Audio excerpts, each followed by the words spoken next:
All right, everybody, this is Jim Ingersoll coming to you from snowy Richmond, Virginia, which is unusual. We got our first snow of the year. Actually, it snowed a little bit when I was on the IRA cruise, but I got to miss that one. Of course, I'm from the Buffalo area, so I grew up in this stupid white stuff. And first thing in the morning, about 6:30, I got to shovel my driveway for the first time this year. Of course, that's nothing for any of you guys that are in the Northeast or Chicago or Boston or even New York City that's getting slammed this year. Can you guys hear me okay? Let me know if we got a good signal. Make sure you can see my Facebook group here on your picture as well. We had a ton of people sign up for this call, like 135 or something. I think it was a record. Lisa Masterson, it is great to see you tonight. Always good to hang out with you. And Gail Perry, thanks for saying hello. Ralph Forrest says visual audio is great. Rich says Jim is loud and clear. Lisa says it is sunny in Florida. Lisa, I am ready to come visit. That is for sure. Let's see who else we have here. Anthony and Barb and Bill and Bruce. Let's see, Curtis, Dale, Daniel, Darwin Brunson. It's good to see you tonight. It was good connecting with you in LinkedIn this week as well.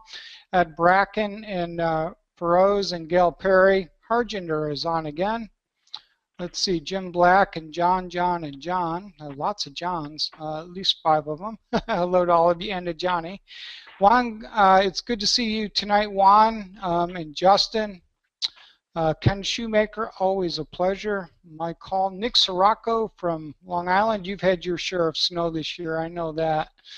Let's see, Randy and Richard and Ron. There's a lot of people signing in right now. Victor Grimes, how have you been? Thomas DeGroot. And a whole bunch of people are signing in and saying hello. And it's good to see everybody. John and Rudy and Richard and Victor, everybody's saying hello. Hello back to all of you guys. I've had a lot of interactions with a lot of you guys in the last 2 weeks. Tons of you guys requested that extra giveaway during the last call, both the probate video and the special report. So I enjoyed emailing that out to tons and tons of you guys. If you didn't request or get it, just send me an email and I will send it to you. It's fine. Also this week I got the pleasure of working with or hearing from Connor again and Bert, and of course Ken, it was good to see your comment in our site, and Patty and Marlene. Jonathan Green, thank you for your service to our country. He's in the Air Force. Currently up in the snowy area of Boston, Massachusetts, who's getting ready to move to Colorado. And all of you guys that are in our group that are serving in the military, we really do appreciate you. Joanna, it's good to see you on here. Frank is in Washington, D.C., just up the Interstate 95 from me. Victor said it was great info. Hello from Flower in Mound, Texas. I'm not sure where Mound is, but it's good to see you tonight. So let's go ahead and show you my slides I've got here, right here, and all right. So there you guys are. As you know, there's actually over 1,500 members in our group, so I can't put everybody's picture onto this, but it's the essence of a mastermind, and we love doing these calls in a mastermind format because neither I nor any of you need to be the very smartest person in the room. And then on this picture are a bunch of friends of mine that have been past guests as well. So you'll recognize some of them guys. And what's cool is there's a lot of synergy and a lot of sharing of information. And when you pull all these minds together and all these vast experiences in all these different markets all across the United States and Canada and other places, we can all learn a tremendous amount from one another. So thank all of you for being part of the Bankable Elimination Blueprint. I love doing these masterminds, as you know. So as we're warming up here, tell me what you've been working on, what you've learned, who you've been meeting, how you've been growing your network. If you haven't been doing any of that, I hope you've been reading. So tell me something you've been reading or somebody you've been talking to. And just give me an idea what's kind of going on in your world real quick as we let everybody else sign in. So who's been doing deals? I got an email from Ben, and I was just going to read this to you really quickly. He says, hey, Jim, I bought 2 properties 2 weeks ago. I used the joint venture agreements on one deal and had another investor sign on to an agreement for future deals. Thanks for all you do. This course was well worth the money, and I appreciate the support you give us. So that was good to see. It was good to see that he's got 2 deals lined up, both without banks, both with private money, and probably self-directed IRAs if I was guessing, and he's got more for another one. Same thing with Joanna. Johanna's been working on some deals as well as so many other people in our group. So tell me, what have you been working on? What offers have you been making? And what have you learned lately, or what have you been reading? I've been reading, we got a very special guest tonight, and I've been finishing one of his books, and I also purchased another book that he recommended that I just about done with as well. So that's what I've been reading, and we can tell you more about that in a minute. Lisa Masterson said, been working on getting more private money from people we know. Been working very well with a local competitor of mine. Working with a competitor. All right, that's good, Lisa. That's good to see. And Lisa, you are lining up a ton of private money for your deals lately, because I remember it was 2 weeks ago today where you contacted me via text, and we talked on the phone and emailed back and forth, and you lined up a whole bunch there. So that's awesome too. Let's see. Justin said, I'm reading more Tim Ferriss. That's a good choice. Let's see. Ken Shoemaker said, meeting with a joint venture partner next week, and I'm confident on this one. Way to go, Ken. You are going to nail it. And Lisa said that's correct. Okay, good. Well, I'm glad you guys are out there looking at stuff, making deals, and all of that stuff. That's good. That's where it starts. You got to make offers to make deals and make some money that way. All right, so here's our upcoming mastermind schedule. Tonight we have a very special guest I'm going to introduce in just about 60 seconds. Here is Gordon Moss from beautiful San Diego, California. And we're going to talk tonight about capitalism and then tie it into note investing as well. And then 2 weeks from tonight is Jack Shea. Jack is a master on real estate options, land trust, personal property trust, basically just ways to protect all of your assets from the people that would love to steal them from us. And that, believe me, that is another mastermind call you will not want to miss. Then after that will be Quincy Long will be coming back, and we're going to take some advanced topics in self-directed IRAs. And then in April we have Trevor Mock is going to come on, and we're going to talk about SEO, search engine optimization type stuff, and how it applies to getting leads through your investing sites. I think it's going to be awesome. And then my buddy Lisa Masterson has been, many of you guys have requested Lisa to come on and talk about seller financing.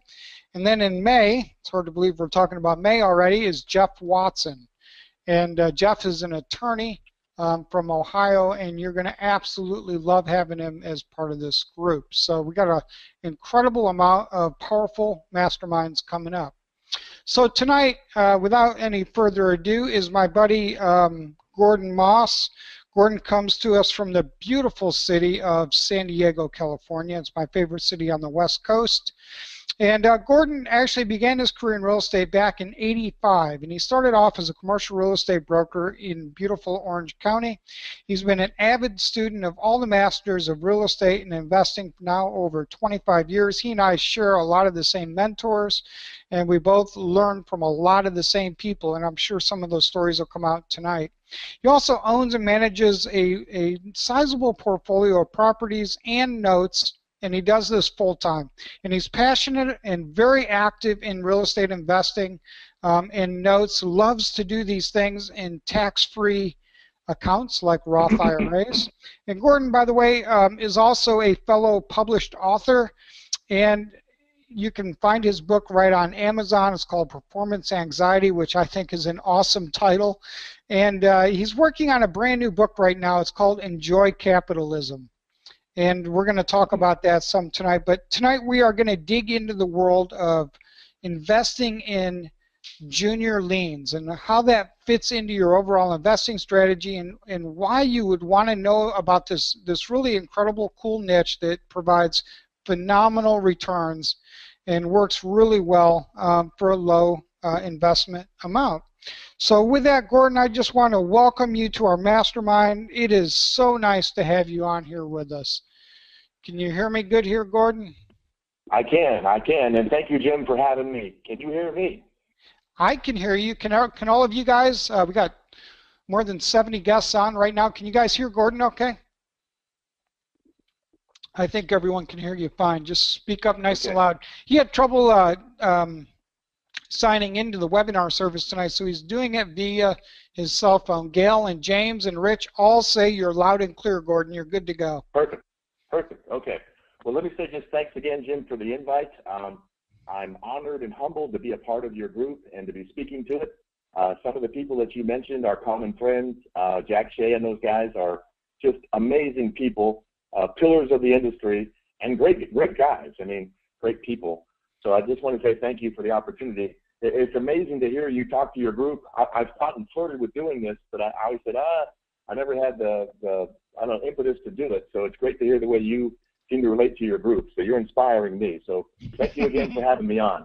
Well, this is a great group to connect with. I love this group, Gordon, and I mean that very sincerely, because I see so many of them doing deals. And when I see people do deals and they do them the right way and they do them without banks and all the liability that goes along with getting a bank loan nowadays, I do get excited. So yeah, people are learning about self-directed IRAs and how to build that accounts and things like that. So it is exciting to see.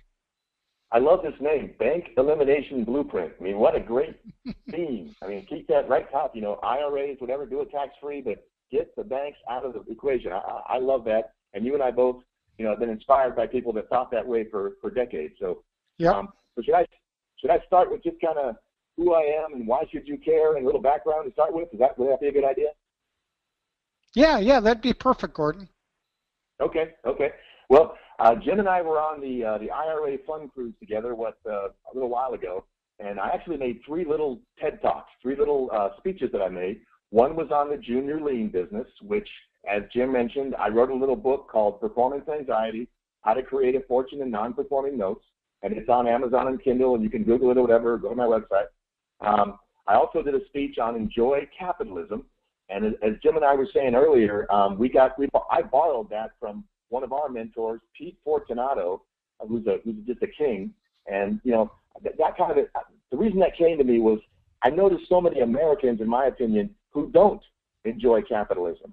I mean, they get a job, they don't like it. I did that for a while, and we have so much opportunity here that I said, you know what, I'm going to put this down the way I think about it to inspire some other people to get out there and enjoy what we've got, because after traveling around a lot, you really realize that we have such opportunity here that we really don't see. We don't take advantage of, in my opinion. So, and then the last piece that I did there on the cruise, Jim, was on marketing. And I know you mentioned a couple things on marketing. I wasn't sure what the direction of the call would be or what the group is really interested in, but I've got some thoughts on that too on my book. We love marketing. I always tell people, Gordon, my thing is NSM. Everybody on here's heard it because it means never stop marketing. We're always marketing for something.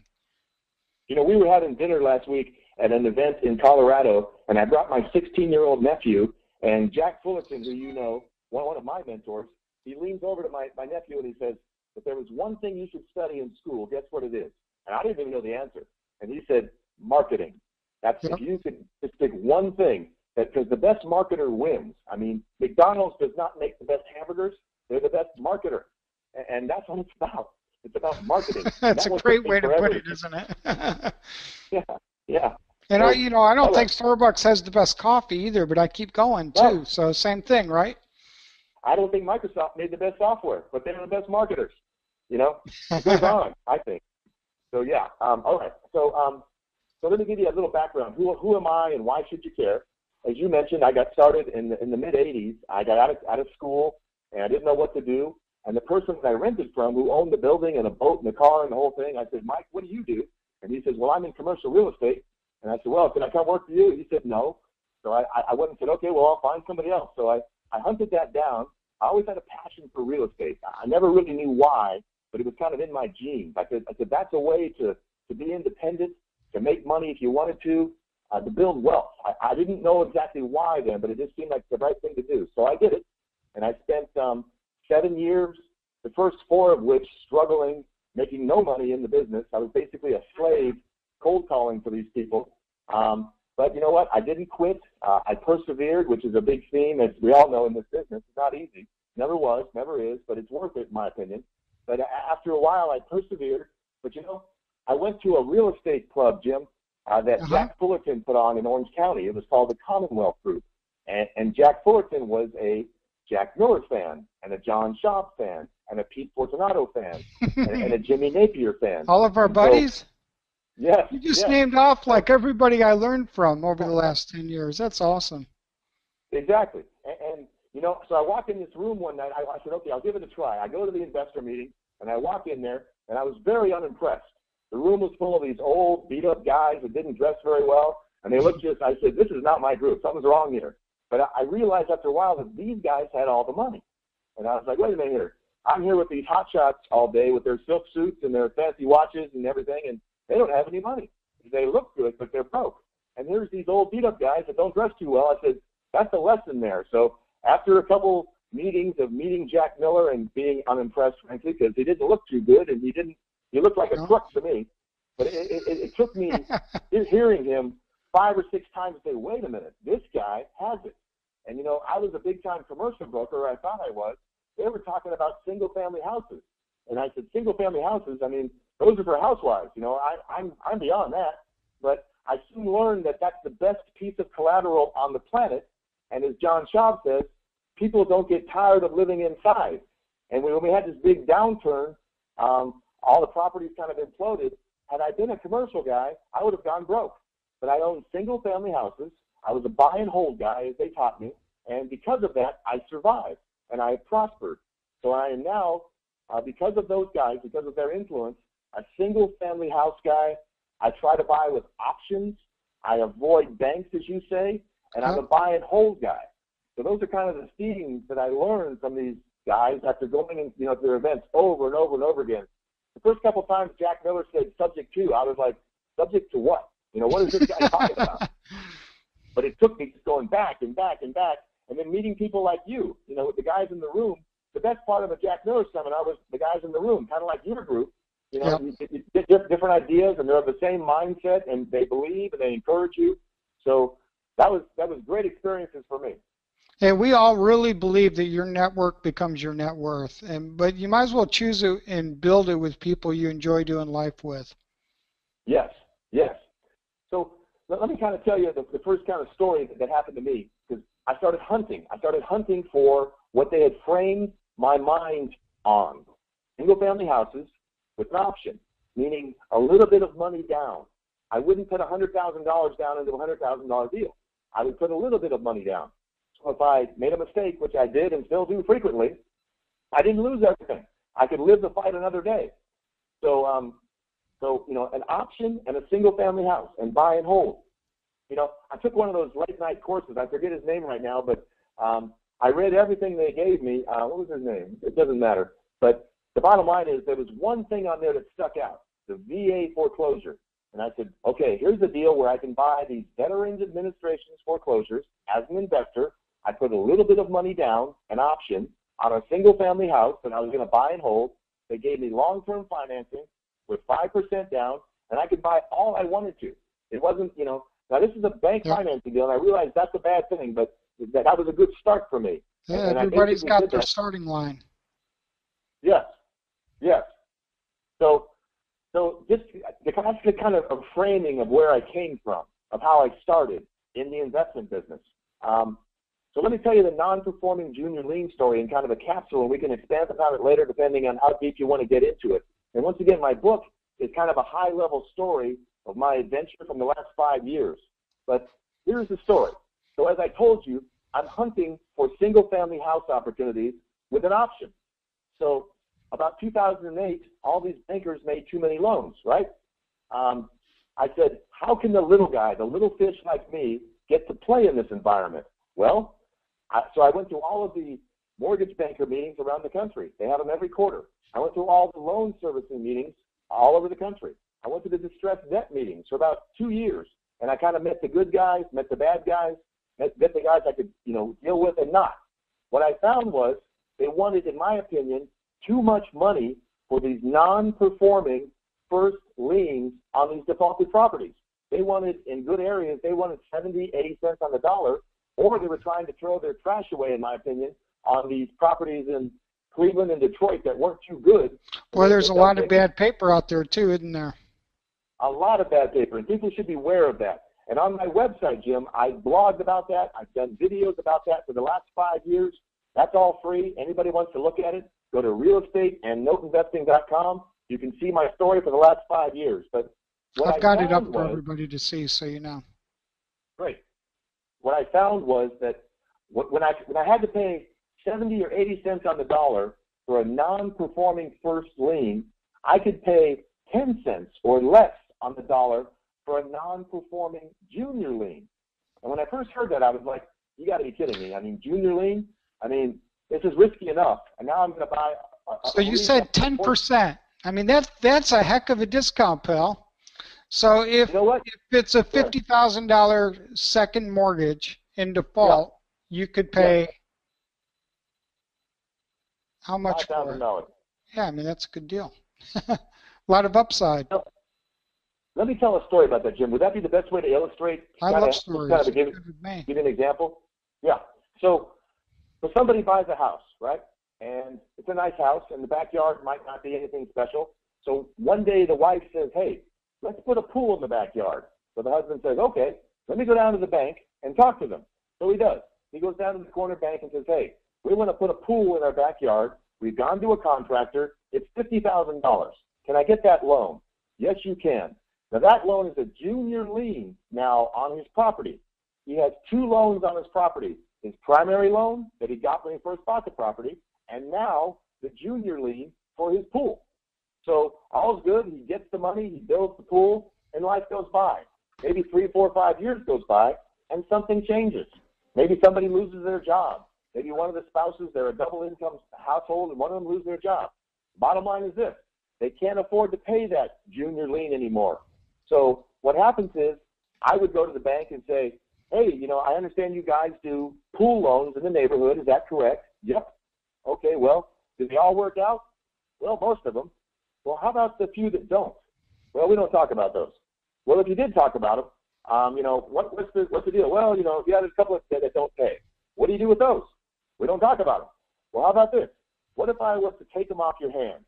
And I'm a stand-up guy. I'm a respectful guy. I would not abuse your borrowers. I understand you're a community bank. So they would sell me that loan for not much. They don't put much value on it. For them, it's a non-performing junior lien, a very weak thing. So I buy that $50,000 loan for $5,000, maybe less. Now, I would call up the borrower, say Joe Smith, and say, hey, we need to work something out. What were you paying before? Oh, we were paying $600 a month. What happened? My wife lost her job. So you can't pay $600 a month. No. What could you pay? Well, we could easily afford $100 or $200. Let's make it $100. For $100 a month from them, I'm still making a great return on my $5,000 investment, and they still owe me $50,000. So when things change, or they refi, or they sell the house, whatever it is, I can get paid off. So that's the best story I can tell, Jim, to make it kind of simpler of what a junior lien business is. And there's a lot of different tweaks to it. It can get exciting with all kinds of bankruptcy stuff and foreclosure stuff, and I kind of go over that in the book a little bit. You can do things as a private note investor that a bank won't do. The bank's not going to call them and say, how much can you pay, and then modify their note, right? That's exactly it. I build a relationship with them. The most important word, in my opinion, in this business is relationship. Our relationships with each other, our relationships with our buyers and sellers, my relationships that I develop with these borrowers. When I first call them, they think I'm a monster. They think I'm a bad guy. But I've had people write me a letter saying this was the most professional, respectful, dignified relationship I've ever had. And Gordon, you've done things for me. For example, I got sick 5 years ago. That's why I couldn't pay. And when I stopped paying again, you called me and said, what happened? And I said, well, I got sick again. I said, well, why don't we take 3 months off? We'll put the payments on the end. When you come back and get your job, we're going again, we'll get it going again. They say, you can do that? And I say, yeah. And they say, you can do things, a human can do things a bank can't do. And I love your theme once again, bank elimination. What better way to eliminate banks than to turn around and take their problems, which they create themselves through regulation and everything else, and we can help other people, number one, and benefit very well. So I think it's a great example of your theme, bank, elimination. Yep. With helping people. It ties right in, but you're right, and you become the bank, Gordon, but you didn't. But you paid 10% value, so you got a 90% discount on that non-performing note. Now, not all of them work out, and sometimes it's hard to reach out and connect with those homeowners, right? Yes, And so you've learned some tips and some tricks and some ways to wake people up. Yes. When they're trying to avoid you, right? You want to talk a little bit about that next? Yeah, let me kind of lay it out. I look at it like blackjack. When somebody goes to play 10 hands of blackjack, do they plan to win all 10 hands? Not me. So if you bought 10 junior liens in a pool, you bought 10 of them, and say 3 didn't work, that'd be okay, because you can make 5 or 6 of those rock star. The return is so good, it'll cover the ones that didn't work out, and a lot more. So that's the way I look at it. It's not a perfect game. It's not an easy game. But, I have another theory about, I say, what if your biggest fear wasn't? What's your biggest fear in these junior liens? Well, 1, you can get foreclosed on and wiped out. 2, they can file bankruptcy. That sounds like a bad thing. Both of those things have happened to me a lot. And let me tell you, they're not that bad. With bankruptcy, it's actually better for me because the borrower wasn't paying me. What the court will do is appoint a trustee and he'll pay me. So I'm like, I'm not getting paid. Now they're in bankruptcy. Now I am getting paid. That's okay. Or with foreclosure, if I do get wiped out, if the first forecloses and wipes me out, then guess what? I can file a judgment against the person personally. Maybe not get the money right away, but I've got it down the road. So all these bad things about it, are interesting. But your question was about waking the borrower up, and I've got a whole strategy about that. I've developed a couple things. Because sometimes you buy these junior lien notes and you have every intention to build that relationship with them, but they avoid you because they're going to run and hide, and they don't know you're a good guy. They think you're another banker, right? Yes, or worse. They think I'm some scoundrel that's out there, trying to rape and pillage the world. They think I'm just one of these bad guys. But what I'll do is I'll start a mailing campaign. I'll send them a letter and say, join our satisfied customers. I developed a thing called the shock and awe package from George Bush. And I said, I want to let them know that I exist, that I'm wide awake, and that I'm not the old bank just kind of letting this thing slide, that we need to do something here. So I shock them by sending a FedEx box out, and in the box is a package that has a copy of their note, a copy of the deed of trust or mortgage, a nice letter saying up front what I plan to do, a demand for payment, the copy of the assignment which shows that I own the letter, because I was getting objections all the time. They'd say, I don't have a note. I said, yeah, you do. And they'd say, well, who are you? And I'd say, well, here's who I am. And so they'd say, well, I never signed that. Well, no, you did, right on page 2. So let's get by all that stuff. So the shock and awe package was a way to deliver a package to them, and they could say, well, I never got it. I'd say, well, no, Jim Ingersoll signed for it at 3 o'clock on Tuesday, so let's get over that. So I had all these objections. I would send a door knocker out.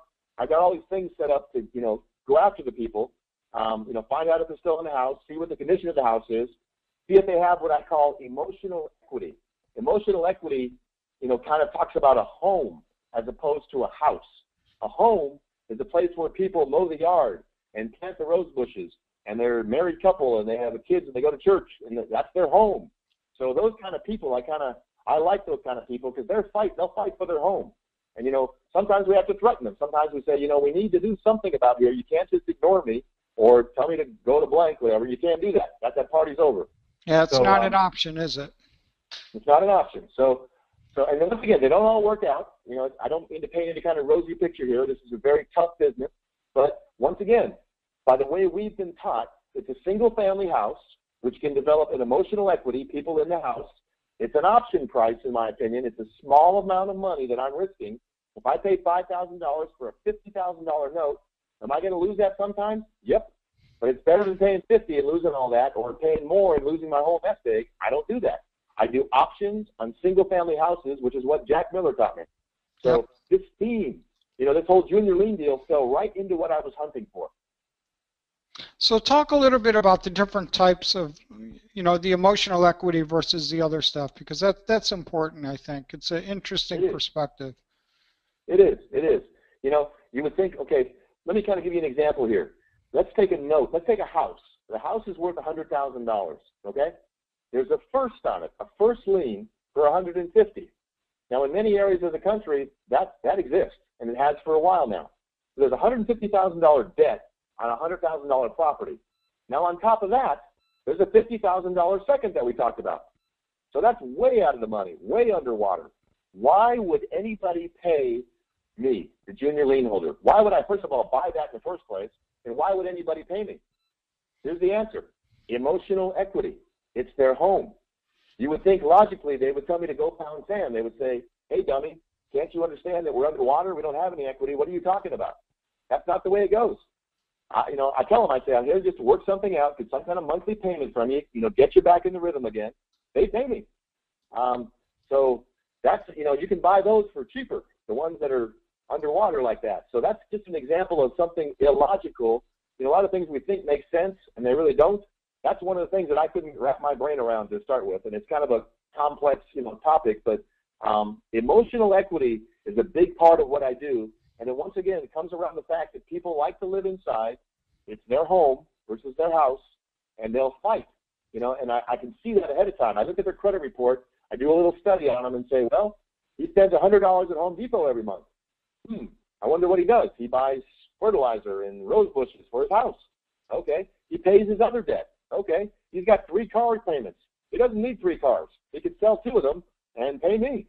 So there's all these different ways I kind of look at the credit report and hunt for this emotional equity concept. And it's a key part. It's an interesting phenomenon. So could you go through the steps of how this sort of works, Gordon? So you find, let's say you find the note, it's a $50,000 note, and you're able to buy it, I guess, from a hedge fund or somebody like that for the $5,000, right? Or you buy a package of them, but just take one as an example. Yeah. Okay. Well, let me just kind of talk about the big theme here. Okay. Let's say I'm buying Wells Fargo's debt. Okay. Wells Fargo is a big bank, as we all know. I think they're big out there too. And they sell $100 million a day in non-performing notes. I don't have $100 million. I'm not that kind of guy. But a hedge fund is. So what I've done is found the hedge funds that focus on my niche. Once again, by going around the country, I was out in New York and New Jersey and Pennsylvania last spring, visiting my friends and talking to see what's going on in the hedge fund, see what's going on. So I developed these relationships. But so I don't usually buy from the bank directly. I buy from a hedge fund. So when the hedge fund says, okay, there's different size hedge funds too. Like, so if Wells Fargo is going to sell off $100 million of bad debt, it's going to go to a large hedge fund, right? Yes, yes. And might be sold to another smaller one. Yes, yes. So, at first you would think, well, I can't play in that field. Well, wait a minute here. If the hedge fund paid, 2 cents for it, and they're going to sell it to you for 10 cents, that's good for them. They have expenses too. And you need to get in there under the covers and find out what motivates these hedge funds and who the good guys are and the crooks are, and avoid the bad guys. But so that's how I would buy from a hedge fund. And the hedge fund I have a relationship with, but they would make me sign a document, a non-compete, non-disclosure that would say, okay, Gordon, we're going to show you this pool of notes so you can look at them and decide if you want them. Okay. Now they'll also give me the credit report, so I can see Joe Smith's credit report. I can see that he's paying his first. I can see that he spends money at Home Depot. I can see that he's 45 years old, that he has a job, that he's got a wife and a kid and a dog and the whole deal. I can kind of see that. I'm like, okay, and kind of look at my risk that way. So that's what I've done. And historically, I bought notes from other people. I bought notes from hedge funds. I bought notes from all kinds of people. But that's kind of the way I get the notes. Now I've got them. and it usually takes, I usually have to give my money to the hedge fund, wait a little while, and then they'll give me the note via an assignment. Now, I own the note. I go and record it in the county, wherever the county is, to let the people know that I'm actually legitimate, because their first question to me will be, who the blank are you? And I'll say, well, I'm Quixote Ventures. And they're like, prove it. And I say, well, it's in the county courthouse. You can have your attorney look, whatever you need to do. But I am the owner of record via an assignment. I own your debt. That's one big hurdle of me building a relationship with them and getting over this stigma that I'm not a good guy and I'm out to crush them. So, all right, so okay, so now let's just go back through real quick. So Wells Fargo takes $100 million of bad debt. They sell it to a large hedge fund, say 2 cents on the dollar. Then the hedge fund will break it into a pool, into different pools, and you may buy a pool of those notes at, say, 10 cents on the dollar. You're given the borrower info, the collateral info, and the credit report. And so you've bought it on assignment, the pool. Now you've got to start reaching out to the homeowner, right, and let them know who you are, and that's the next step. Yes. Well, what I would do, Jim, is I've got a program called NoteSmith, and it's designed for a smaller investor. And basically, I put it in there and say, okay, well, Jim owes me $50,000 at this interest rate. And so what I'll do is, what I do is I'll start mailing them a letter every week, and they can see that whereas last week they owed me $50,000. Now they owe me $50,186.27. So by them delaying and not calling me, the debt is accruing. And it's one interesting nuance of the note business as opposed to the landlord business. When you have an empty house or a deadbeat tenant and is not paying you, try getting that rent money back. It doesn't happen. Now with a note, it accrues. So if it's been 5 years since you paid last, if I have a $50,000 note that hasn't been paid for 5 years, he owes me 60 months worth of payments on top of the $50,000. Right. That's one little bonus. And you know what I'll do is I'll negotiate with him and say, you know what, Jim, you not only owe me $50,000, but you owe me $18,000 in arrears. What are we going to do about that? And I'll say, you know, if you can work out with me here, if you can prove to me that you'll pay me on time, I might be able to talk to the big guys here and have that reduced down in half. If you can prove over 3 years that you can pay me on time. So I can do a lot of things with that, you know, arrears thing. But I let them know through my letters that by doing nothing, they're hurting themselves. They need to talk to me. They need to reach out. They need to get this thing going. It ain't going away. It's a bad, distant memory in the back of their mind, but I'm wide awake now, and they need to work with me. So that's kind of the way it goes. All right. So you're gonna try to find them. You know. Is it hard to get I mean, you don't have their phone. All you've really got is their address, right? And you hope they still live there.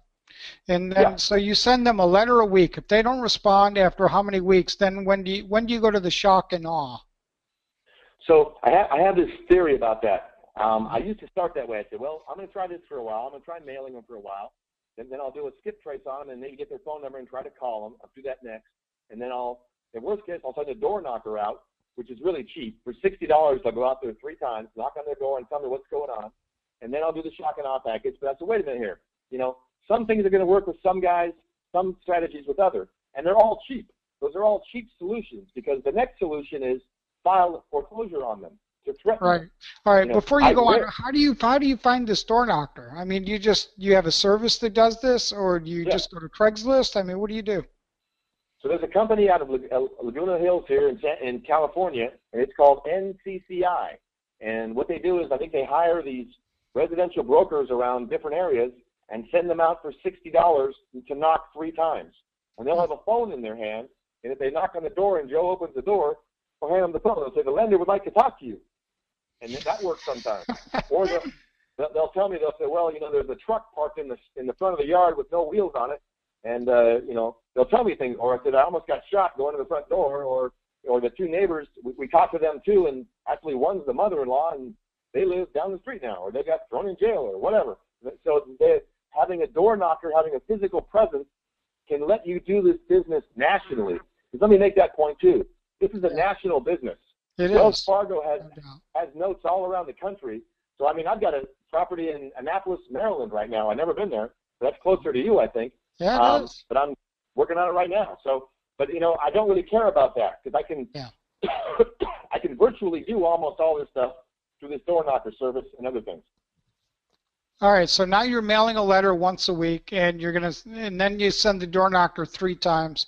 If nobody answers the door, nobody responds to those letters, then you go to phase 2, which is shock and awe. No, my point was I do all at once. Immediately. Okay, you do both those at the same time. I do 5 things. I call them, okay. I send a letter, I send a shock and awe package, I send a door knocker out, I research what it takes to foreclose on that property, all at once. And so I've spent maybe a couple $100 right out the door, all at once. I want to blast you, just boom. That's my experience, because some things work. I don't want to delay. I just want to do everything at once, boom.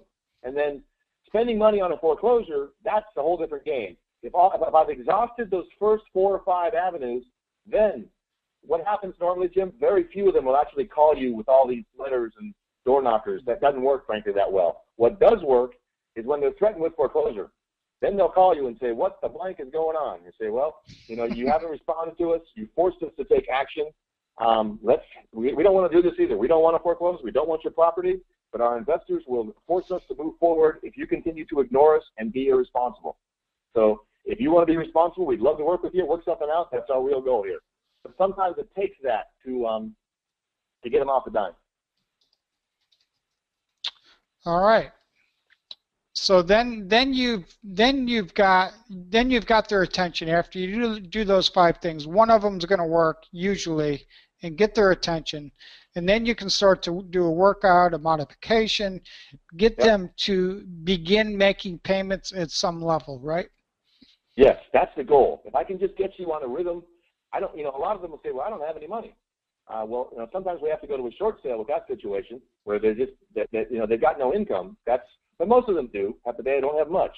So we'll take a small amount of money, $100 a month, just to get them started, and kind of train them to say, okay, we need to develop a respect here. You've disrespected the bank, and you're disrespecting me.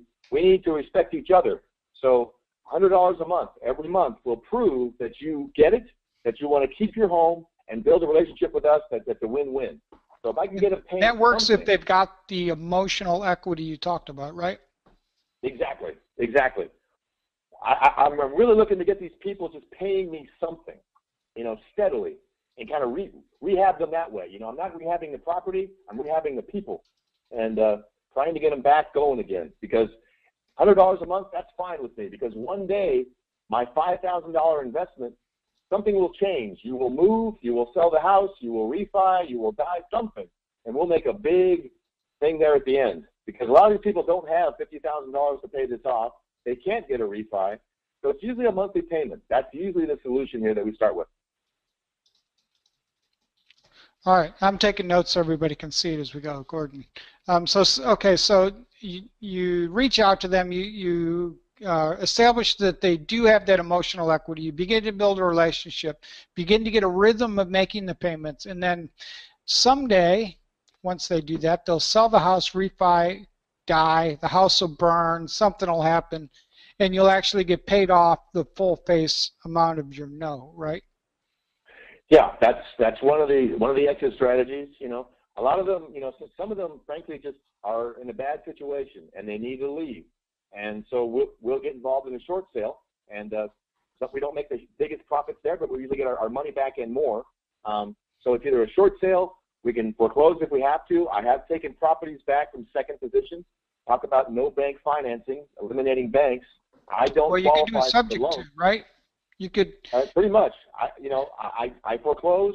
The first will call me and say, what just happened? And I'll say, well, they weren't paying us, so we had to foreclose. And they say, well, you still, somebody owes us the money. They owe us the money. I say, exactly. They owe you the money. We own the property. So we worked out things from time to time where, we make payments on that sometimes or not. Other times we've taken the property, we paid the first off, depending on what we wanted to do. But it's also, Jim, an acquisition strategy using an option on a single-family house. So I bought a property here in San Diego. I only paid like $5,000 for the junior lien, and it's a $400,000 house. The first is $250,000. It's still there, and we own the house. So things like that. As far as eliminating banks, it's such. I really have a passion. I think like tell us that story. How did the one you're talking about right there? How did that work? Okay, so there's a property here about 10 miles east of where I'm at. It's a 1961 kind of a beater old house, and we bought the junior lien. Let's call it 50 for $5,000. Those are round numbers. There was a first for 220. At the time, it was worth about 280 or so. The lady that was in the house, her husband left her and she wasn't good, so she was going to leave and move up north and take her son and move in with her father. So she's saying, hey, I quit, white flag, I'm done. So she wasn't paying the first or the second. So we foreclosed from junior position, and now we own the house, subject to the first. Now the first is, I'll go ahead and say it, GMAC. And GMAC turned around and started foreclosure on us. And we said, wait. We said, tell us, we wrote them a formal letter and said, hey, we want to do something about this. We want to, own the property. We'll pay you off. We'll make payments, whatever it takes. Just let us know. They ignored us, and we notified them correctly. And you have rights as a junior lien holder and as a new owner. So they foreclosed illegally. So we sued them. And they have recently come back and said, okay, you're right. We should have come back to you and given you an offer. We foreclosed illegally. So we're going to get the property now. We've got it anyway, but there's a dispute. There's a cloud on title right now. But that property now has done very well over the last 3 years. It's gone up. It's still empty. They went in and they basically recarpeted it, retiled it with granite countertops, made it real nice. And we're like, wow, this is great. We're watching them do this going, this is real nice. So so that one is, we're still working on it. These are not easy deals. They take a long time. But I don't know how you get to, as I put, jam your foot in the door of a deal you don't belong in with a $5,000 investment and make it spread like that potentially. That's that story. Okay. So there's okay, so you got 5 steps to get their attention and start to build that relationship, get them into the rhythm of making the payment, and then there's several different exit strategies that could happen, which is really interesting as well. Yeah. Do you like doing these types of deals in like a Roth IRA, or where do you normally do them? Yeah, the whole IRA thing, as you and I know, well, here's the issue. Loans, income from loans is taxable. Taxable. We don't like that word. And so the bottom line is if you do it in your IRA, regular, Roth, whatever, it's either tax deferred or tax free, that's, in my opinion, is the way to do investments in loans. So that's what I do. I do this in my IRA. All right. So, can you give me a little bit of a case study or give me some of the numbers on how this might work out on one that you remember? I mean, how are the actual returns when you go all the way through the process? Yeah. So, I try to make this simple because it wasn't simple to me at the beginning, but it really is simple. I had my brother helping me here, and he's like, oh, boy, what if they say this or they can't afford that? I said, here's the deal. I said, if they've got a house and they can't, it's a regular house, and they can't afford to pay $300 a month, they probably don't belong in the house. So just keep that in mind, that if they don't have any money at all, no income, no future prospects, they're probably a short sale candidate. They're probably not going to be in the house. We'll go find an agent. We'll sell the house. We'll make enough spread in there to cover the second and make a little profit and move on. What normally happens, Jim, in these payment plans is, once again, $300 a month. Can you afford $300 a month? That's it. So, as far as interest rates, don't make it complicated. I don't make it complicated anymore. I've done some zero interest for these guys. And you say, well, that doesn't sound too smart, Gordon. Well, guess what? It's all they could afford. And it's about working with the borrower and not being like a bank and not doing anything fancy with a double flip and a back twist. Because frankly, all that, they don't like banks anyway because they've been treated that way. They've been treated with all this fancy stuff and everything like that and hoodwinked. So I just tell them, I'm a simple guy. Here's the deal. We'll give you a 2% interest rate. Payment's $300 a month. How's that? Yeah, that's good. Let's go. Okay. And so, your average deal, let's call it, let's say you bought 10 $100,000 junior liens at $10,000 a piece. All right, I'm going to write this down for everybody. So you're going to buy 10 junior liens at how much? Let's call it $1 million. You've got $1 million of debt that you only paid $100,000 for because you bought them at 10 cents on the dollar. You bought $1 million worth of unpaid principal balance, $1 million, 10 of them, So 10 $100,000 loans at $10,000 apiece. So you paid $100,000 for $1 million in debt. Does that make sense? All right. So you bought 10 loans at $10,000 a piece. So it's $1 million face value for $100,000. That's exactly it. All right. Got it. And then let's say you got 6 of those paying you $300 a month. Okay. And say, okay. So 6 of them begin paying at $300 a month. Yeah, yeah. And say 2 of them went to short sale, and you got say $20,000 for one and $15,000 for another one. So you got $35,000 back because those are done. 2 of them didn't work out. They're still kind of hanging out there. But you got 6 of them paying you back at $300 a month. And what you've done is reaffirmed the debt on those 6 loans. So let's take one of them. On one of those deals, you went to Joe Smith and said, hey, Joe, here's the deal. We bought your junior lien. What we paid for it is irrelevant. It's a $100,000 junior lien. You owe us $100,000. So what we're going to do is this. We're going to send you a forbearance agreement which says Joe Smith owes our company $100,000. You're going to pay us $300 a month for X amount of months and get this thing going. So what you've done is you've done that 6 times, just to be general. And so you reaffirmed $600,000 worth of debt at $300 a month. You've got 2 back at short sale at $35,000. So you got some of your cash back. You got 30% of your cash back. Because I'm typing here. So, Joe Smith, we bought your junior lien. You owe us the $100,000, and we're gonna do the forbearance agreement at $300 a month, and you're gonna do that on 6 of these. So all of a sudden you've reaffirmed, you've activated $600,000 of debt, right? Yes. Okay, got it. They have written the thing that says I owe Jim Ingersoll $100,000 6 times. So that's $600,000. So your $100,000 investment, now you've got $600,000 in debt. Now, are you going to get all that? I don't know. Maybe, maybe not. But at least they're paying you $300 a month. You got a chunk of your money back. You've got $35,000 cash back from the short sale, and you got 2 more kind of hanging out there that are just, whatever they are. So that's just kind of an illustration that if you bought a good pool of notes, that's a pretty good pool right there. That's, I'm not saying that always happens or whatever, but that's just, you asked me for a kind of a swag, and that's kind of a swag and trying to make it make sense.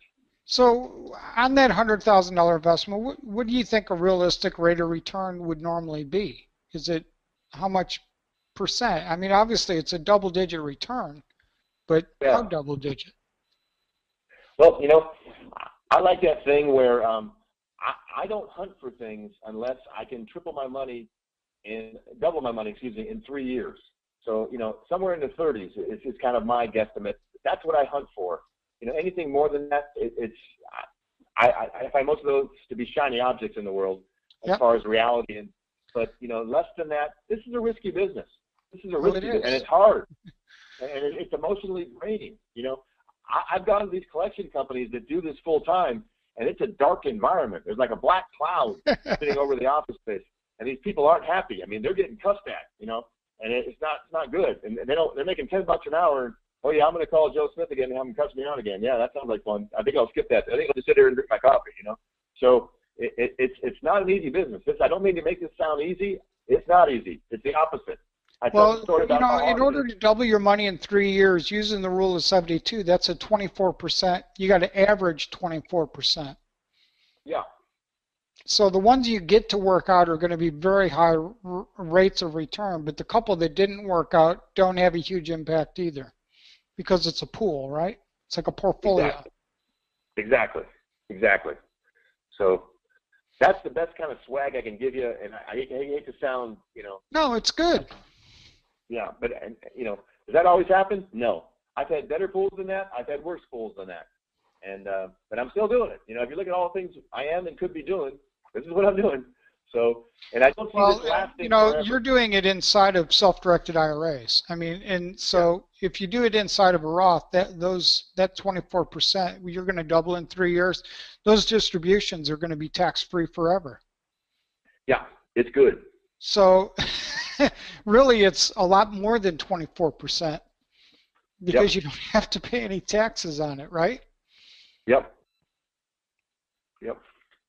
And so that's the beauty of it. And you know, like a hard asset purchase, you're buying it with instant equity because you're buying it at a huge discount, 90% off. Yeah. And that also helps you minimize your overall return. But like, and Gordon, I really appreciate you saying it isn't for everybody, and No. and it is a lot of work. Yeah. So Can I I read you very much. my Ernest Shackleton quote? I love this quote. Okay. Ernest Shackleton was a gentleman from England who went to the South Pole in 1900, and he wrote an article in the London Times, an advertisement. Let me read it to you. He's trying to get the people to go with him. He says, "Men wanted for hazardous journey, small wages, bitter cold, long months of complete darkness, constant danger, safe return doubtful." He said, "honor and recognition in case of success." And he thought nobody would respond to that, but they really responded. He had tons of responses to that. He did go to the South Pole. Actually tried to. They didn't make it. They got stranded. His people did for 2 years. He went back and got them. But it's just, to me, I try to make this, I tell people, I say, this business is not for the faint-hearted, and it's not, for the timid. So it really is not. I got to tell you that. So I always like to lay that story out there that, yeah, is there an opportunity? Yes. But is it tough? Yes. For warriors only. They only need a flag. So, yeah. I like that, for warriors on cash flow warriors. Right? Yep. But I'm like you. I mean, I'm a maniac. I love this business. I have a passion for it, and I just love hunting down opportunities like this. Jack Miller talked about options. I got his options course, his beginning and his advanced, and from his seminars, that was his big theme, was a little bit of money. Don't risk what you've got.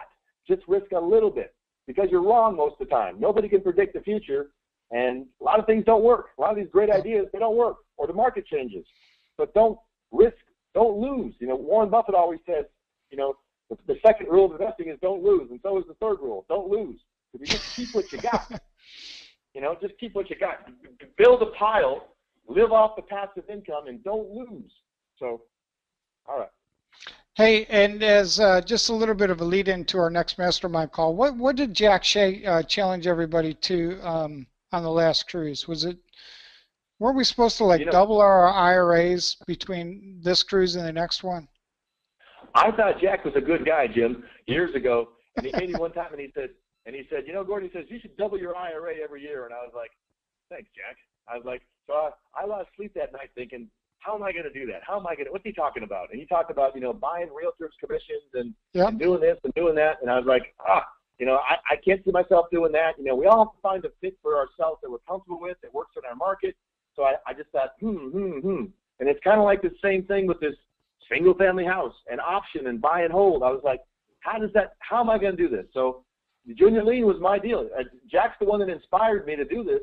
And I'm kind of his poster boy now. So, yeah, but that's what he said. Double your IRA every year.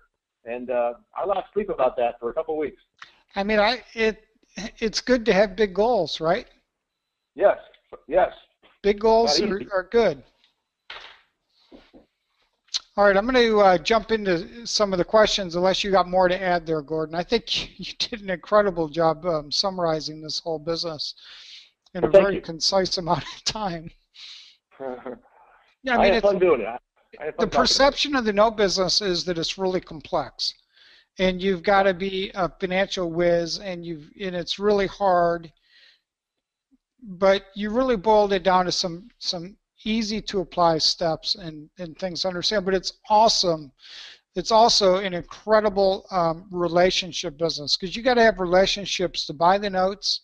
You've got to be able to create a relationship with somebody you don't know that's defaulted in order to create the return you're looking for. Yep. There's a lot of people skills in this business, isn't it? You know what? People don't think that. Real estate's a people business. And if there was one word, you just said it, relationship. That's the most important thing. People always say to me, they say, well, where do you get the notes? And I say, well, I build relationships. And they go, yeah, we heard that, but where do you get the notes? And I say, from the relationships that I have. And people go, yeah, but where do you get the notes? And I said, it's related. People don't want to hear that. They think it's some rocket science or it's some, strange thing. It's relationships. And, You got to get out there and get to know everybody, go to these meetings, shake everybody's hands, figure out who the good guys and the bad guys are, and then the ones that you like, they got to like you, and they got to know, like, and trust you, and believe that you'll fund that when you say you will, and that you're not a whiner or you don't suck the air out of the room, that kind of stuff. You got to build relationships. It's the key to this business, that's for sure. Absolutely, well put. And that's the whole essence of our bank elimination blueprint too, Gordon, because everyone wants just like a silver bullet for connecting yourself to doing deals without banks and without using your own money. But the key always comes down to building relationships and building what you and I both know is the most powerful weapon, which is your financial friend network, right? Absolutely. Absolutely. I didn't understand that when Jack Miller first talked about this, financial friends. I was like, yeah, I got friends too. But, the stuff they do together, you can't even conceive of what they're talking about until you get into it and start doing it and realize that, if you have a trust level with somebody, well, they'll like and trust these people, and they'll err on your side. And you don't need everything in writing. I mean, the writing is only as good as the guy that wrote it down. And you're going to sue somebody or just, no, you're not going to do that. If you have the right people with the right mindset that you trust, you can do so many things. It all comes back to that. I completely agree. Hey, before we go to questions, and I see you guys typing in your questions, which is awesome. You just keep typing them in. We'll get to them in a minute. Gordon, talk a little bit about capitalism and what inspired you to write a book on that topic, and kind of how that ties into everything you're doing. I mean, you're looking to double your money every 3 years. That is capitalism. Yes, yes. And more specifically, I call it enjoy capitalism. I took a trip over to Europe in the fall with all these guys that we talked about. And you're over there at the European Union there in Brussels. Are you going again this summer? I am in the fall, actually. We're going to Spain this time, which is going to be great. What I meant. With these guys. I mean, the best part of it is the people we're going with. I mean, you could go to some terrible place and be with these people and just have a great time. But we're going to be in a great place, too. So it's unbelievable. But, you're over there, and to me, they've given away a lot of their freedoms, in my opinion, to these, bureaucrats. And I don't mean to get into politics, but, that's all right. And even here, in my opinion, we've given away a lot of our freedoms, and I don't agree with that. But I realize we need regulation. I get that. I mean, we kind of lost some of that. Maybe that everybody got greedy on Wall Street and things imploded. I get that. But just the fact that you talk to people from Asia or something, and the government tells them they can have one kid, and that's it. Can you imagine what they would do around here if they told you could have one kid? People would riot. Gordon, have you ever been over? I've been to different places. I haven't been to China. I was talking to somebody from China today. I have been to China twice, and communism rules. I mean, it is real. They got the red flag. I've been there, done that, seen it, and talked to the people there very privately. And what you're talking about is real. And that's why everyone wants the American dream. I have a friend who has these teenagers come over to his house and stay at his home and go to high school here in America because they're trying to get into an American college from China. They're from wealthy Chinese families. And when they first come, we always talk to them, and they go, oh, yeah, China's the best, it's much better than here. After about 2 months goes by, you go talk to them again, they're like, you know something? It's better here. Yeah. All these freedoms that we take for granted, they don't have them over there. And it takes some talking to somebody like that. But, these people come over, these alien people, and they'll start a business. They'll say, you guys don't have a clue what you've got here, how much opportunity you have, because we don't even have a chance. There's no chance over there. If your dad was a peasant, you're going to be a peasant. That's it. And I get into that whole thing, and I won't go into it in detail, but like Steve Jobs or Elon Musk. Steve Jobs ran Apple. Musk runs Tesla and everything else. Those guys, they do this because they love it.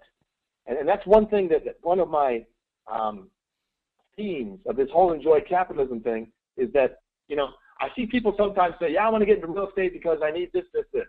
And I go, so you need this. Why don't you just go do that? They're like, well, real estate will do that for me. They don't have a passion for the business. I have a passion for the business. I have a passion for building a plan like I did and fulfilling it. That gets me going. More, the money's great. and the passive income is great. But my point is, I see most of those people fade away. They really don't love the business. They don't, you know, I really get into it. As you can sense, I get enthusiastic about this. And you know, one of my mentors was, I met John Wooden, the all-time best college basketball coach, yeah, in the 80s. He was retired, and I was somewhere, and he was there too. But my point is this, you know, I read his books about success, and his whole thing was, and here's the key point, this is a daily grind. I try to make the points all the time, not a big fluffy point. This is hard. This is hard. It really is. It's a daily grind. You're going to have bad days. You are. A lot of them might be bad, especially doing something you're not comfortable with, something you're new at, whatever it is. But, you know, he talked about, somebody came to him one time and said, how is your team going to be this year, coach? And he goes, well, I won't know that. I couldn't tell you that. And they said, well, why not? He said, well, I won't know for 20 years. And he said, coach, I asked you about this year. How's your team going to do this year? Did you not hear me? And the coach would go, no. He goes, it's more than about basketball. The most important thing is how these guys turn out as men 20 years from now. Right. If they're the right kind of guys, if they have the right direction, if they have the right morals, if they're good guys, if they're good, you know, fathers and whatever they do in their business. But he was talking about the fact that, you know, you got to find something that you like to do, that you love to do, and then do it every day. Grind it out. He talked about practice, and he would say, you know, during the game, to his players, he would say, don't look over at me during the game. It's on you. He says, I had you at practice 5 days this week. That's where I molded you. That's where I gave you everything that I can give you. During the game, it's on you. So my point is this. If you're looking for a big ending or what real estate can do for you, I would do something else, because you got to like practice. You got to like every day grinding it out. And that was his definition of success, was grinding it out every day, getting a little bit better every day, working on, you know, making yourself better. And this whole thing about, you know, enjoying capitalism, you got to enjoy what you do. Because if you don't, you won't love it. You won't talk like I do. I mean, I get all passionate about this. You can hear it in my voice. I just love it. And I tell people, I say, you know what? Find something else, because as John Wooden would say, success is not making $1 million or whatever your goal is. It's about doing it every day and getting a little bit better. So I don't mean to preach or anything like that, but that's part of my enjoy capitalism thing, was the fact that most Americans seem to get a crummy job that they don't like and just kind of do it. And, you know, they end up with nothing at the end. I'm sure people like David Phelps tells that story really well about how most Americans end up with nothing. You know, they pack you to death. The retirement guys, the stock guys, you know, they don't have your interest in mind. They have their interest in mind. So you've got to take control of yourself. You got to learn something that makes money. You and I think that real estate and notes are probably the best avenue for the little fish like us out there. Enjoying capitalism, you know, getting free to where you can do whatever you want to do. You can go to Europe or not, hang out with people that you want to, you know, not have a boss telling you what to do. So can I give you my top 5 John Woodenisms? Yeah, I'd love to. So John Wooden, once again, was a basketball coach, and he would tell his players these things, these different statements, and the players would come back 20 years later and say, you know, I thought he was talking about basketball, but he was actually talking about life. So here's the first one. Failing to plan is planning to fail. Oh, yeah, and I've got a 20-year plan, Jim. I think you saw it there. It was to create 20 free and clear assets. I wrote it down. And those assets included single-family houses and now notes. Once again, if I bought that $100,000 note for $10,000 and I can get it paying me $500 a month, there's one. And I had 19 more to go. And so, you know, I've done that multiple times, done that plan, but you need a plan. I know that's kind of everybody says that, but, you know, failing to plan is planning to fail. How about this one? Happiness begins when selfishness ends. I love that one. I mean, what you're doing, you're giving to people. And I think some basketball player on the court might have thought, you know what, he's telling me to quit shooting because I know I'm a good shot, but the team will win and benefit if I pass the ball and not shoot every time. Happiness begins when selfishness ends. But the guys came back later and realized, no, he's talking about life. It's about giving. How about this one? Basketball, or life, is not a game of size and strength, but of skill and positioning. You know, when I first started this whole thing with the junior liens, I said, how am I going to play? I don't have $100 million. I'm not a bank. How am I going to get in there? These banks aren't going to talk to me. But I just persisted. And I said, okay, well, there's a hedge fund and a smaller hedge fund. Okay, I'll find a way. But it's not a game. You would think I'm not a $1 billion, size and strength guy. I'm a skill and positioning guy. That's basketball and that's life. How about this one? Things work out best for those that make the best of the way things work out. I love that one. Things work out best for those that what? Things work out best for those that make the best of the way things work out. There you go. How about this one? Be quick, but don't hurry. It's like Peter Fortunato says, real estate is a thinking game. Not a running man's game. Yeah. Yes. Yes. And let me tell you that Pete story. My favorite Pete story is this. It's the lawnmower story. And so you've heard that one so Pete used to go in Florida down there with his children. He had guys growing up, in elementary school. And so they would have field trips. And they'd go to Busch Gardens or wherever they would go. And he was always there with them. He would coach the basketball team. He'd be on every field trip. And I think a couple of times the kids would look at him and say, Mr. Fortunato, said, we really like you, and we're so glad you're here, but we're a little worried about you. I mean, our parents all have big jobs. They're never home. They work 70 hours a week, and you're always here. I mean, what's the deal? What, you sleep under the freeway underpass? I mean, how do you make a living? And he would try to inspire them and tell them that it wasn't about getting a job and paying taxes to the government. It was about being an entrepreneur, that we have that opportunity to enjoy capitalism here in America like nowhere else. And so he told the story of a lawnmower. So what he did was, I think he went to one of the schools and said, hey, can I speak at the 12-year-old assembly you're going to have? Yeah, you can speak. So he told the story of Jimmy. And Jimmy lived in the neighborhood, and Mr. Smith lived next door. And Jimmy went over to him one day and said, hey, Mr. Smith, would you pay me $10 if I mowed your lawn? I noticed it was kind of high. And Mr. Smith said, you know what? You seem like a good kid. Okay. So he agreed. So there was just one problem. Jimmy didn't have a lawnmower. And so he went into his dad's garage and he borrowed a pair of hand clippers. And he got up at 6 o'clock one morning and started. And about 6 p.m. that night, he by hand had clipped the entire yard, made his $10. He did that 2 weeks later when it had grown again, made another $10. And he did that 4 times to where he had $40. And he didn't go out and spend the money on a new bike or his girlfriend or something. He basically went down to the swap meet and bought a lawnmower. So with that lawnmower, Jim, he mowed the lawn the next time. It took him 1 hour, not 12 hours like it had with his dad's hand clippers. And he did that a couple times. And then he went over to Mrs. Jones' house and did the same thing. Pretty soon, without spending the money on his seed capital, he had a whole set of lawnmowers. He had 4 lawnmowers, and he also had some kids that liked the idea. They were actually mowing the lawns for him. So here's little Jimmy, 6 months down the road, is retired on the passive income that these lawnmowers have produced in his neighborhood. And, I love that story. It just kind of tells how, being an entrepreneur and, yep. and kind of the Tom Sawyer story about painting the fence, so I love the way Pete tells that story about enjoy capitalism. That's where I got the idea about it. And I go back and forth about writing this book, but you need to do it. Paul's like, Paul's like this inspired me. So that's my story. Good. And you need to write that book. My first book was not particularly easy to write. And I wrote my own book, and I assume you did too, right, Gordon? I did. Not everybody does, as you know. Yeah.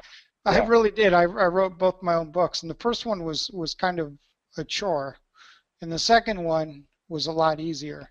But I have no plans to write a third one either, because they are a lot of work. They take a lot of time. They do. Not easy. But the second one, for me anyways, was way easier than that first one. All right, let's go to, make sure you guys check out Gordon's website, realestateandnoteinvesting.com. It's an awesome title. Gordon's also really good with SEO and getting traffic and stuff. But let's see what kind of questions you have. Let me go back here just a little bit. Let's see, Rich and Ken and Raul. Let's see, Victor Grimes. Gordon, how do you protect yourself when the person files bankruptcy, and in that case, the junior lien holder could sue? How do you work through the bankruptcy stuff? You said you've been able to navigate through that. It just sort of delays your payments, but you end up getting them, right? Well, it's a great question, and can I tell it in the form of a story? And once again, that theme is, I think the best way to answer anything and talk about things is in story. So let me tell it this way. I read that book, by the way. Did you really? Lisa Cron's book? Yes, sir. Yeah, it's called Wired for Story, and that hit me, Jim. I mean, you talk about my SEO and everything. I can't even spell Facebook or LinkedIn. I don't do any of that stuff. I'm not good at that. But I'll tell you what I am good at. Following the advice of a guy who said, regarding websites, here it is. He said, create great, unique content. Yeah. Great, unique content. If you do that, Google will find you, people will find you, and you'll be a rock star because nobody else does that. So I've worked really hard to create great content, and that's it. That's my SEO, and it works. I dominate the word note investing on Google, and I don't pay a thing. And all these guys around me are doing pay-per-click and everything else, and I don't pay anything. And just because my content is good and I'm specific, I wasn't trying to be Mr. Real Estate. I was trying to be, the junior lien guy. So I wrote about that. But to get back to the question about bankruptcy. Yeah, let's talk about bankruptcy. Yeah, so it goes under the theme that I talked about earlier about what if your biggest fear wasn't? What if your biggest fear wasn't? One of the biggest fears that I had was bankruptcy. So now in my conversation with the borrower, they'll say, hey, I'm thinking about filing bankruptcy. And I say, well, I encourage you to do that. And the phone gets quiet when I say that. I bet it does. Yes, it does. And I explain to them, I say, here's the deal. I say, the bankruptcy judge will require you either in a Chapter 7 or a Chapter 13, those are the two forms of consumer bankruptcy, to file this information, and it's everything. I mean, I know everything about you. I would not lie about it. They don't lie about it because it's a felony for them to lie to the bankruptcy court about what they have and what they don't have. So it goes on a system called PACER, Public Access to Court Electronic Records, and it's public record. So now I know everything about them. All the stuff they wouldn't tell me, I know everything. So once they file their plan that the judge approves, the bottom line is the court will appoint a trustee in a Chapter 13, and they'll make them pay me. So now the guy that wasn't paying me has to pay me. He pays the trustee who pays me, and the trustee has remedies that I don't have. He can garnish his wages, whatever it is, and the minute he stops paying me, the guy falls out of bankruptcy, and now we're on again. So I have to hire somebody to represent me in a bankruptcy. I can't contact him directly, no problem. I don't. I hire somebody to do it. That's okay. It's just one of the rules. But bankruptcy can be a really good thing, and that's been my experience with it. Does it delay things? Yep. These notes aren't perfect. This is a bumper car game. You kind of go along and just bumper car down the road, and it's like boom, boom, boom. If you're looking for perfection or that type of thing, don't look here. People always ask me, what if this happens? What if this happens? What if this? And that could happen, but it's rare. The bad things are rare.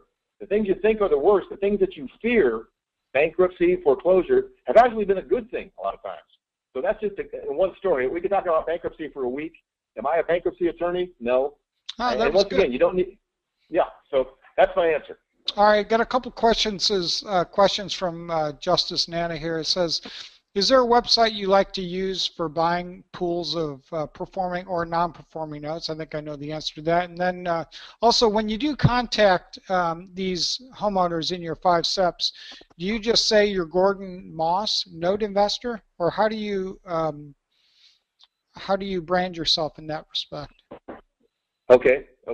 So the first question was, do I say get on the internet and hunt for different sites for notes? And let me kind of address that. I'll make it real simple. I call them joker brokers. There are a lot of people like out there pretender lenders. Yeah, exactly. They're like not the real deal. Don't waste your time. Now, you can go to different sites. FCI has a site. There's different sites out there. Loan MLS. Just Google loans, and you'll see 5 different sites. Go study their stuff. I've never bought a good note from those guys, okay? Usually they're shopped. They're for people that aren't informed. All these joker brokers out there don't have a clue. They don't have control of the deal. They'll say something like, oh, yeah, my brother-in-law's friend has some notes, and he wants to sell them, but don't waste your time. So once again, what you do is you start building relationships with the 5 groups out there. Here, I'll give some to you right now. Go to Partners in Payment Relief. Go Google that. They're in Pennsylvania. I'm going to write these down real quick. Okay. Yeah. All right. First one was, oops. Partners in Payment Relief. They have a website. They'll ask you to sign up. They'll sell you OneNote, probably too high, but it might not be a bad way to start. You can buy OneNote. You know, I have not bought from them, frankly, ever, but you can go there. You know, USMR, U.S. Mortgage Relief. They're in Pennsylvania, close to Philadelphia. They've got notes. So, but once again, you know, this is a little clubby, niche business. We all know each other. We all talk about each other. You know, I was going to give you one more name, but I'm not, because they're bad guys, and I don't even want you to no, say what. Well, that. Yeah. So the whole thing gives is you a couple. Yeah. So, yeah, I mean, that gives them a couple things to go out and look at, right? But in general, let me just say that all those sites out there, you know, you need to build a relationship. Once again, you need to get out there and know the people. You know, sit face to face with them, take them to lunch, and get to know them, and have them get to know you, and say, hey, you know, yes, I've got some money. I know what I'm doing. I'm relatively new, but I got the theme down.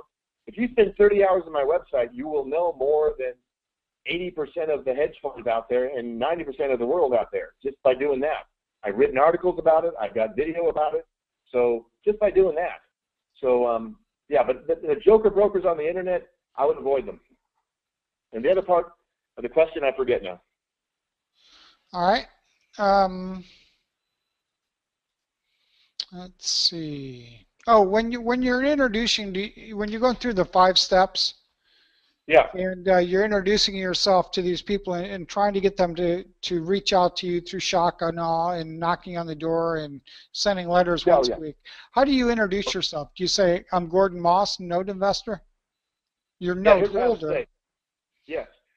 Here's what I position myself as the manager, and I'm an employee, just like they are, and I have a boss who's overbearing and a jerk, and I report to the president. That's what I tell them. I report to the president. I kind of do. I am him, but whatever. And then I also say I've got legal. So I've got a legal department, and I've got the president.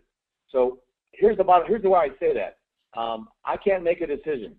I'm their advocate. I'm here to help them. Here's what I say. I'm here to help people who want to be helped. Are you one of them? Because if you're not, I've got a stack on my desk. I'm busy like you are. Next. I mean, I don't have time to talk to you. You can call me back when you're ready to be civil, when you're ready to show me respect, when you're ready to get something done. I'm here to do business. I'm your advocate. I will go to the president and I will make my case for you if I can tell him that you do what you say. You've already proven you don't pay your debt. If you're not going to call me back on time, if you're going to be belligerent, we're not talking. I'm here to help people who want to be helped. Are you one of them? So that's the way I position myself, because if they come back and say, well, we want to offer you $10,000, I say, well, you know, I can't make that decision, but I'll get back to you. Or, you know, I can take it up the chain to our investors, to our president, and then they say, well, what's this foreclosure thing you're talking about? And I say, well, our legal department, they're maniacs. I mean, they don't care if you have equity or not. They'll start foreclosure on you. So if you want me to pull the file off their desk, I can try to do that if you show me that you want to respect me, that you want to work together. And I'm busy. I got a stack of files. I'm here to help people who want to be helped. Are you one of them? If you're not, click. You can call me back. That's the way I position myself with the borrowers. So as an employee, as a manager, and, you know, I do the same thing with my tenants. And, you know, I don't want them to know that I own the house, you know, through a land trust or anything. You know, I want them to say the same thing, Gordon. I'm an advocate of yours. If you make a request, you know, I'll run it up the chain, which is usually to my wife. You know, I'll try to go to bat for you. But, you know, if you don't pay your rent, our legal department will get involved and you will get evicted. So it's actually a pretty similar approach. I got it from you guys. Exactly. That's exactly where I got it from. You know, it doesn't pay to be the guy in power. It doesn't pay. It pays to be just like them. Got a bad job with a bad boss. You're doing your best just like them. Let's get through this together, and I'll try to take it up the chain and get some results for you. I'll do my best if you'll work with me. Yep. if you're credible. Hey, we got a great question here from Daniel Ward. This is one that I hear a lot in the note business, Gordon. It says, don't you need to buy out the first mortgage if you're going to foreclose on the second mortgage? So the question is, do I need to buy out the first mortgage if I'm going to foreclose? So the answer is no. Now, I can do multiple things. Let's say that I'm in second position, which I normally am, and you're like the little brother. You know, you're the guy at the table who gets to eat what's left over when the big brother's through. That's the perception, that you're in a weaker position. But you're actually not, because you can actually stop the foreclosure by bringing it current. You can go to the first and say, I understand you're starting foreclosure. What will it take to bring this loan current? And they say, who is this? And I say, this is a junior lien protecting my position. And they go, you're not the borrower? I said, I just told you, I'm the junior lien protecting my position. If you foreclose, you wipe me out. So I'm not going to let you do that. And they said, who do you think you are? And I said, I'm the guy in charge, believe it or not. You don't believe it, but you're going to in a minute. Because if you accept my payment, the foreclosure just stopped. So in a lot of ways, you can control the foreclosure from the junior position, which shocked me when I first heard that and understood that. It changed my perception about this business. But so let's say I do foreclose in second position. What happens to the first? Well, it depends on whatever I want to do. I mean, I could pay it off. If there's equity and I really want the property, I could just, go with cash or a loan from somebody else, whatever, pay it off. Or I could start potentially making the monthly payments on it, Or how about this? I tell the story of that guy. Let me tell you this story real fast. So in Las Vegas, which is a market close to me that I've invested in, over the years, maybe in your market too, for 4 or 5 years, people didn't pay their mortgage, their first mortgage. They didn't pay. And they just sat there, and the first didn't do anything. So I said, this doesn't seem right. This doesn't seem fair that I pay my mortgage, I do everything right, and here they are not paying their mortgage, and they get to stay in their home. So I said, how do I become that guy? How do I become the guy that doesn't make the payments? So I said, why don't I foreclose in second position, which I've done, and now I don't make the payments, and nobody calls me, and they leave me alone for years. That happened, believe it or not. I became that guy, but my credit isn't on the line. I didn't sign up for that loan. I have the loan subject to somebody else's loan. Isn't that sweet? So I collected rent for 2 years on properties where I was that guy. My credit didn't get ruined. I just didn't pay, and nobody contacted me. So those are a couple examples. You can pay it off. You can not pay it, depending on what happens. If they start foreclosure, you can work with them. I told you my GMAC story earlier, so I hope that helps. No, that was good. It was good. Anybody else have questions on notes? This is a really unique niche. It works really good in self-directed IRAs and things like that. But like Gordon said very transparently, it's not for everybody. But the fact is, nobody should be like a one-trick pony. And that's why, a lot of people start off like wholesaling or fixing and flipping houses, and they never do anything else. And then the markets shift or make a change, or you get a deal you don't know what to do with and you pass it over.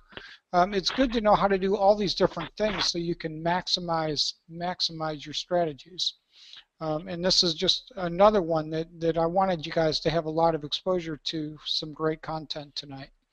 Any other questions tonight? It's starting to get late. It's 10:30 Eastern Time here in Richmond, Virginia.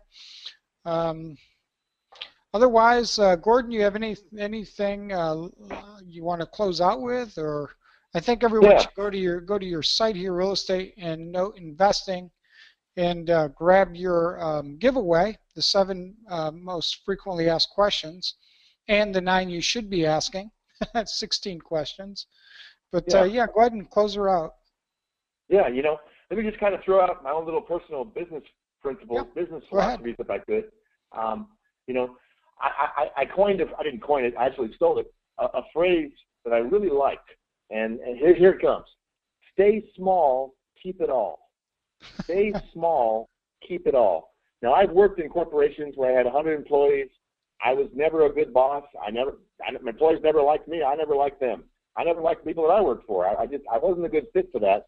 I didn't like the fact that it was like this adversarial thing. So I said, how can I don't need to go have a 10-story building on the freeway that's got Gordon Moss on it. I don't need that. You know, Right. I'm sitting right now in my little office in my house with my computer. You can do a lot of things virtually today. You guys know that. And I just said, you know what? If I got a check for whatever, $10,000, and I got it here, and I had to pay the office building and the secretary and the three people that work for me, and all of a sudden I end up with nothing. I'm like, wait a minute here. Stay small, keep it all. And this business, in my opinion, allows you to do that. And it's my theme, because when Jim calls me next week and says, hey, you know, we're taking the boat out, you know, can you come fly out here? Yeah, I can come. You know, I don't answer to anybody.